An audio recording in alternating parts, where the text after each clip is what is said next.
If you are a wholesaler doing 3 to 10 deals a month, you're a stage 2 business. And this is what you have to watch out for. And these are the priorities that you got to keep in check. Let's go.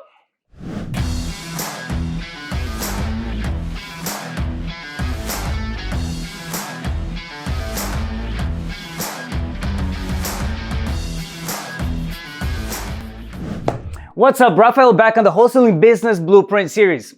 If you are doing 3 to 10 deals a month, your priorities change, right? This is one thing that we have to keep super clear as we transition from one stage to the next in our business. As we start to get more deals in the pipeline, we start to have more activity, and we start to look at hiring and things like that, we have to keep in mind that the needs of our business are going to change. All right, that means that the challenges of our business are also going to change, and the priorities of the business are also going to change. As this starts to happen in the business, you start to destabilize, right? So if you had your process down and you had a way of keeping consistency up, that's probably going to change a little bit, and you're going to see some chaos. All right, it's not going to be as easy as it was before you had like 3 deals if you were a stage 1 business, and you're moving from that stage 1 to a stage 2 business where you're doing 3 to 10 deals a month. You're going to see some chaos. You're going to see some new challenges that you're going to see new challenges that perhaps you were not expecting, okay? So keep that in mind. It always happens. It's just part of the growth. It's, when people say growing pains, that's exactly what they're referring to. You as an individual, you as a leader, as an entrepreneur, you have to evolve along with the business. If you stay doing the same stuff that you were doing at the level 1, you're always going to remain as a level 1 business, right? You have to transition into that new stuff. If your business is calling for it, you have to level up and perform as a level 2 company, right? So again, your challenges and your priorities are going to change. So let's break it all down. Before I do that, do me a huge favor and hit that subscribe button. If you like the content that we're putting out for you every single week, help me spread the word. Subscribe, like, and share. Now let's talk about the challenges. There are 5 main challenges that you're going to come across when you level up to a stage 2 wholesaling business. The number 1 challenge that you're going to be dealing with, and this is because your activity level increased, right? You're doing more stuff, you're tapping into more lead generation, you're looking at different avenues for sourcing motivated sellers, so you're going to need people. Your number 1 challenge is really going to become hiring, right? You have a degree of profit at that point. If you have 3 deals consistently a month, doing them by yourself, I mean, you can remain as a level 1 company, that's fine. But if you want to crank it up and you want to level it up, you're going to have to bring people in. You can't do it all by yourself. You're going to get burned out. It's inevitable. It's just too much that's going on. You have to understand that you got to manage marketing. You have to keep the consistency up there. You got to lock the deals. You got to display the deals. You got to check the KPIs, make sure that you're not wasting money. So a lot of little pockets open up as your business starts to grow and transition from a level 1 to a level 2. So yes, hiring quality people is going to be a challenge, but you don't have to go too crazy on this, okay? You can create a simple onboarding process, just a way to start getting people through the pipeline and then onboarding them into your business. You're going to learn more as you go along.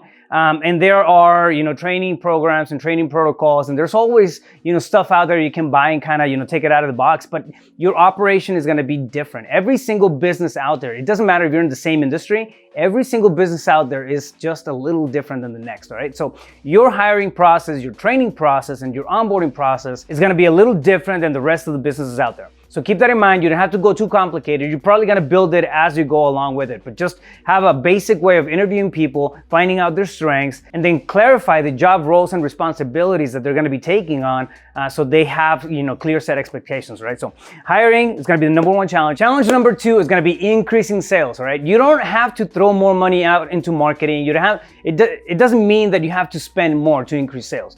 You can look at your process and you can fine tune the stuff that's already in place, all right? Can you structure new ways of putting deals together?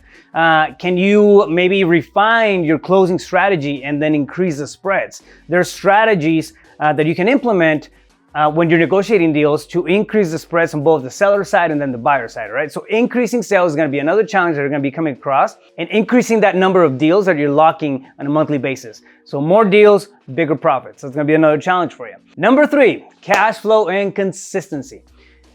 It's the same thing. In the wholesaling world, it's the same thing. If you're cash flowing on a consistent basis, it means that your marketing is on point. Your marketing is consistent. Your follow-ups are consistent. And you're on top of the operational side of things, all right? So now, here's the thing. I say that cash flow is a challenge because it's a must now in your business, right? You're moving from 1 to 3 deals to 4 to 10 deals a month. So what that means is that you have people coming in, now you're gonna have overhead, right? Now you have to generate enough leads so that your lead manager or your cold call or buy records, buy data, do all this stuff. So there's gonna be incurred expenses that come along with the increase of the volume that you're doing. So cash flow, it's a challenge and it's gotta get addressed, all right? Now you gotta have cash flow, so you gotta have consistency. Otherwise, you're gonna get a really good month, you're gonna make a chunk of cash on that month, and then you're gonna run empty the next couple of months if the consistency is not up, right? So cash flow is the same thing as consistency when it comes to a wholesaling business. Challenge number 4 is gonna be leadership, right? What type of person do you have to be for a level 2 company? It's not gonna be the same person who was running that solo operation, 1 to 3 deals. At that point, you were more of a visionary, all right? You were trying to figure things out and you were probably doing a very good job about, putting marketing out there and then making the cold calls yourself and then having conversations with the sellers and all this stuff, putting it out together, right? Now, when you transition to a level 2, which is 4 to 10 deals, you have to coach people that come into your company, all right? More than likely, your business is not gonna be as attractive yet for high talent to gravitate towards it. So you have to build the talent in-house.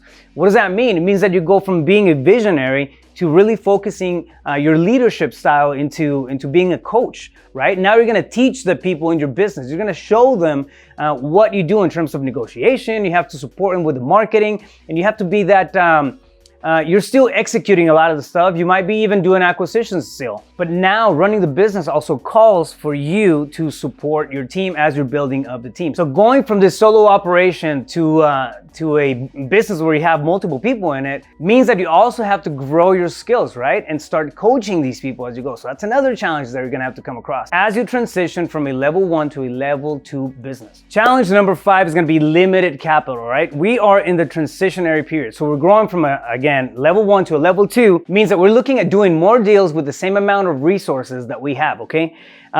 Limited capital, you're still doing 3 deals a month. We wanna get that to 10 deals so we can transition to a level 3 company.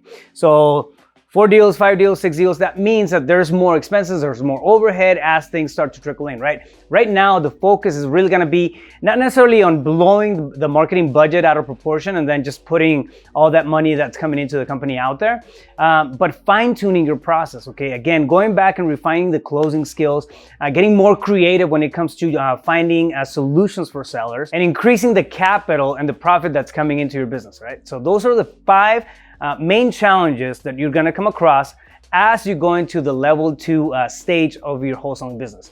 Again, just to recap on those, number 1 is gonna be hiring quality people. Number 2 is gonna be increasing sales, doing more deals with bigger spreads. Number 3 is gonna be the consistency, okay? So you wanna keep that increased sales, you wanna keep those going. You don't wanna have a good month and a dry month, a good month, because it destabilizes the company.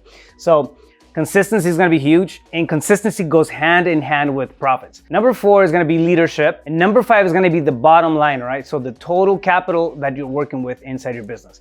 Now, those are the challenges. We talked about the 5 main challenges of a level 2 business. What are the priorities, all right? Our priorities also change. We have a set of priorities as a level 1 company, right? Profit being at the top of it.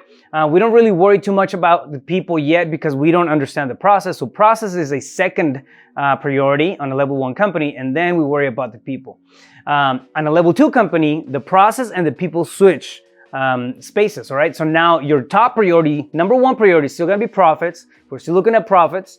Number 2 priority now is gonna be people, okay? Now you have somewhat of a system in place that you can come in and coach them on and train them on, all right? So now we're gonna focus on people. It's gonna be the second priority. And the third priority is gonna be fine-tuning those processes. So as you get going on that level 2, there's always gonna be room for improvement. And that's where the processes and the fine-tuning of those comes in, all right? So your priorities at a level 2 company, you're looking at profit. Number 2 is you're looking at people. Number 3, you're looking at processes, all right? So tribe, that's what you can expect as you move from a level 1 to a level 2 business. And we see it all the time, right? We have, the typical wholesaler that's been in business for, 5 years, and they keep it at around 2-3 deals a month, and it's pretty steady, and they have this whole thing because they don't have a lot of management to handle, right? They're still operating at that level 1 stage. And this has absolutely nothing to do with time, all right? You can be in the business for 10 years and remain a level 1 business for 10 years. Or you can be in the business for 6 months and now be a level 2 business because you're doing 4 to 10 deals a month. It's important to keep in mind that the requirements, the challenges, and the priorities are going to be different, right? We have to evolve again. We have to evolve as entrepreneurs as we go through these stages of the business. Otherwise, everything stalls, things get stagnant, things get bottlenecked, and you get stressed, and the profits go right out of the window. All right, so with that, I'm going to wrap it up for the level 2 business challenges and priorities. Now, I want to hear what you got to say. I want to hear your comments. If you have any questions, drop them in the comments below and let's start a conversation. This is a two-way street, right? With that in mind, I'm going to ask you to subscribe, like, and share if you haven't done so. And if you want to find out more about how to build your own wholesaling business, go to the link below. It's reiwholesaling.com and check it out. All right, until then, stay focused. You got this.